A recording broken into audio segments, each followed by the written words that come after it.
Bienvenidos a Africanismo en el Portal. El espacio para analizar y, para profundizar en las múltiples perspectivas de nuestra fe. Hoy vamos a tocar un tema que genera mucha conversación, un tema delicado y de profunda relevancia en nuestra comunidad.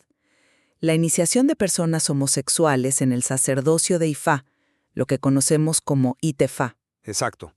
Y para centrar la conversación, la pregunta que nos va a guiar es la siguiente. ¿Debe la tradición oral, esa costumbre ancestral que llamamos Isese, tener más peso que la ausencia de una prohibición escrita en los textos sagrados, los Odú de Ifá, para decidir sobre este asunto? A lo largo de nuestra charla, mi punto va a ser que la tradición viva, la práctica que se observa día a día en Nigeria, que es, la cuna de nuestra fe, es la guía principal que debemos seguir.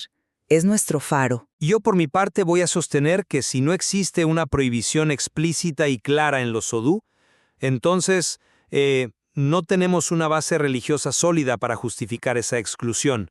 Todo lo demás corre el riesgo de ser interpretación cultural. Mira, para mí todo se reduce a un principio fundamental. La validez de Ifá no descansa únicamente en lo que está escrito en un papel o en un libro.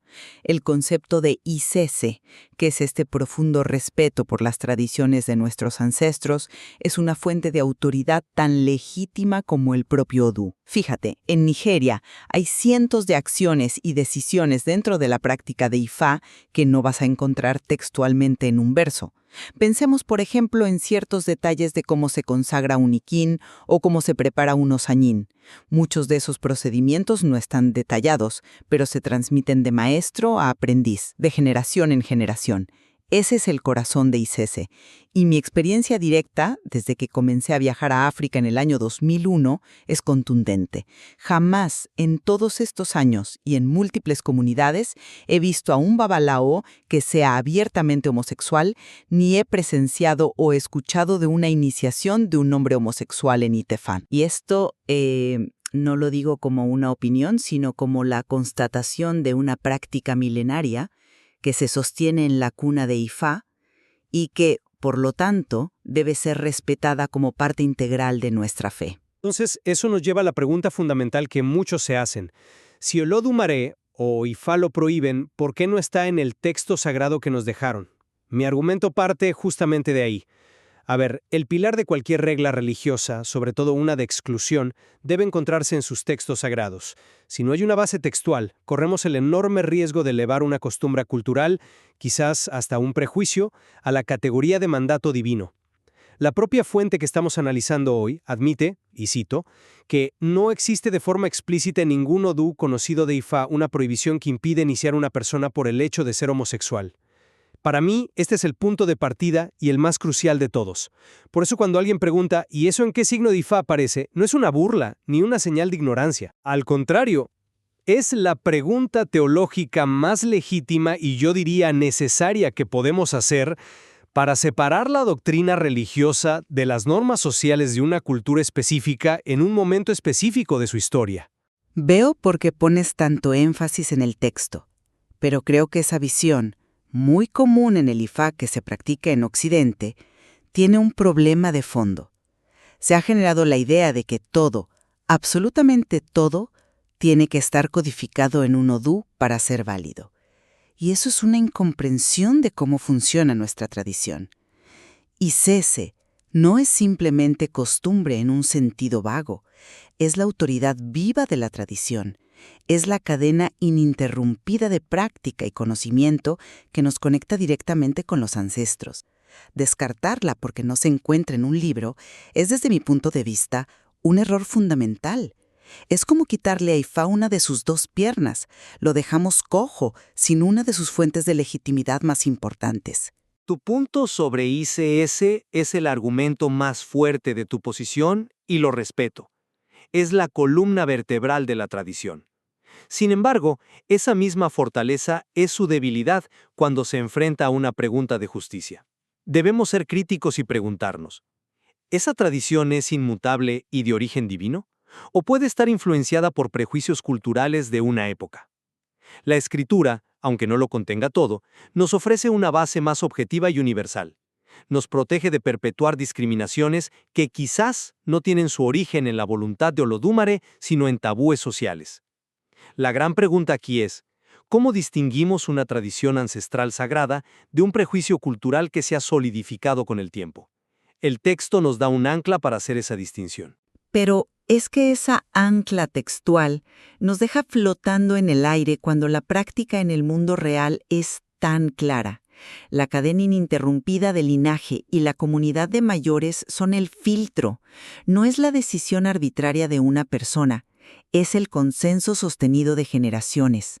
Si un linaje entero durante siglos no ha hecho algo, ¿no es eso una forma de autoridad tan válida como un verso escrito?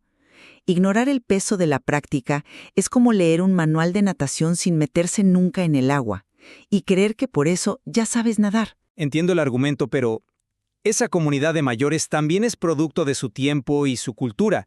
¿Son infalibles? La historia de muchas religiones está llena de ejemplos de tradiciones que se defendieron como sagradas y que hoy vemos como errores basados en prejuicios culturales.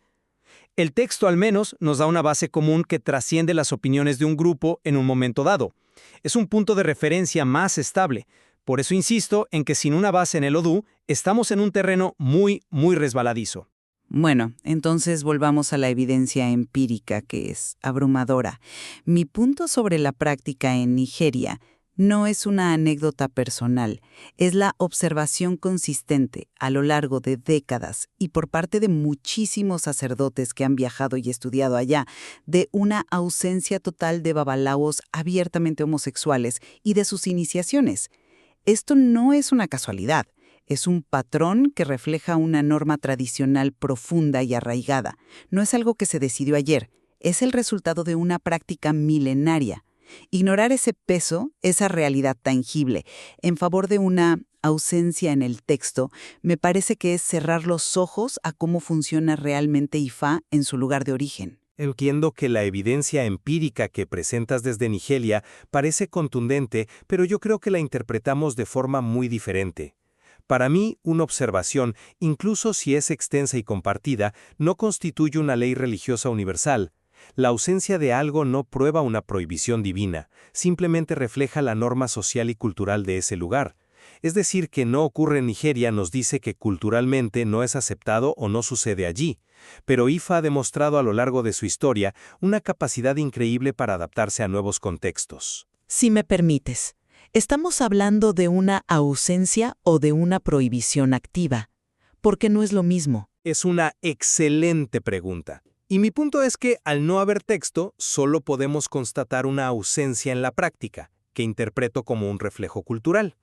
Y frente a eso vemos que en otros lugares, como en Cuba o en Occidente, la realidad social es diferente y la práctica religiosa está respondiendo a ello. ¿No podría ser que Ifá, fiel a su naturaleza dinámica, se esté adaptando a nuevas realidades sociales, en lugar de estar siendo corrompido? La historia nos muestra que Ifá siempre ha dialogado con las culturas a las que llega. Llamarlo adaptabilidad suena muy progresista. Pero ¿dónde trazamos la línea entre adaptación y ruptura? Hay principios fundamentales. Si la práctica en la cuna de la tradición es unánime y consistente en un punto tan importante, ignorarlo no es adaptar. Es potencialmente crear algo nuevo y llamarlo Ifá. Corremos el riesgo de diluir la tradición hasta que sea irreconocible simplemente para acomodarla a las sensibilidades modernas de Occidente. ¿Es eso lo que queremos? No se trata de diluir, sino de discernir lo esencial de lo accesorio. Y para eso el texto es la mejor herramienta. Pero veo que esto nos lleva a otro punto ineludible. Sí, porque no podemos analizar la situación en Occidente sin observar el contexto histórico y económico. Incluso en la vieja guardia del Ifá cubano, esto era un tabú. No es una invención del tradicionalismo nigeriano. La pregunta clave es, ¿qué cambió? El material que analizamos sugiere una coincidencia que, por lo menos, es sospechosa. El cambio parece acelerarse con la llegada de los dólares, con la expansión internacional de Ifá. Esto plantea una duda legítima y muy seria sobre si estas nuevas iniciaciones responden a una profunda evolución teológica o más bien a incentivos económicos que llevan a algunos a romper con una tradición consolidada por simple conveniencia. Lamento disentir, pero creo que el argumento económico es una forma de descalificar la posición contraria sin abordar el fondo teológico. ¿Es una interpretación posible? Sí, pero permíteme ofrecerte otra. Quizás los sacerdotes que hoy inician homosexuales no lo hacen por dinero, sino por un acto de profunda integridad religiosa.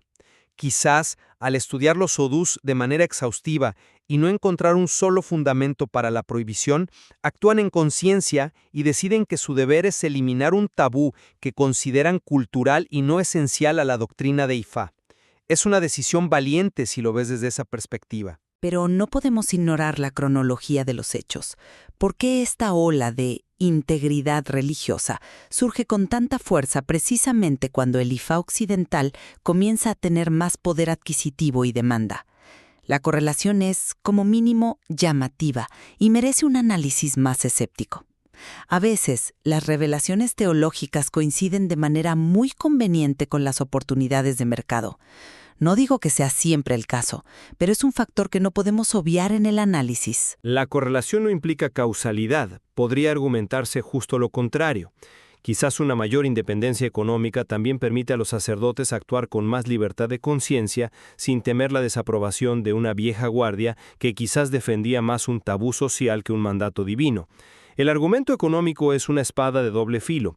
Podría usarse para acusar a quienes mantienen la tradición de hacerlo para preservar su propio estatus o poder. Al final, nos distrae de la pregunta central que sigue sin respuesta en tu argumento. ¿Dónde está la prohibición religiosa en la palabra de Ifá? Sin eso, el resto son especulaciones sobre las motivaciones de las personas. En resumen, y para ir cerrando mi idea, mi posición es que la práctica religiosa no puede ni debe divorciarse de su contexto tradicional. Más allá de lo que los textos omiten, la costumbre milenaria y la práctica ancestral observada directamente en Nigeria y validada por el principio de ICC, nos indican de manera consistente y abrumadora que estas iniciaciones no se realizan. La falta de una prohibición escrita no invalida el peso y la autoridad de una tradición viva, respirada y practicada cada día. Por mi parte, concluyo que en ausencia de una prohibición clara y explícita en los sagrados Odú de Ifá, excluir a personas basándose en su orientación sexual carece de un fundamento teológico sólido. Hacerlo corre el riesgo de ser una imposición cultural, de confundir las normas sociales de un lugar y una época con un mandato divino eterno. La pregunta sobre la base textual de nuestras reglas y prohibiciones debe seguir siendo el punto central de nuestro discernimiento como sacerdotes responsables de transmitir la palabra de Ifá. Este es sin duda un diálogo complejo. Se nota la tensión entre la autoridad de la tradición oral, que es el cuerpo de la fe, y la autoridad de la escritura, que es su esqueleto. Ambas son necesarias. Ciertamente no hay respuestas sencillas, y esta conversación solo demuestra la necesidad de una reflexión continua, honesta y profunda sobre la naturaleza de nuestra fe y cómo la practicamos en este mundo contemporáneo, que nos presenta desafíos que nuestros ancestros quizás no imaginaron. Gracias por acompañarnos en Africanismo en el Portal. Los invitamos a continuar explorando este y otros temas de nuestra rica tradición. Para más información, análisis y recursos, visite nuestro sitio web en portalafricanista.com.ar. Y no olviden descargar la aplicación de Orishas FM para mantenerse conectados con la comunidad.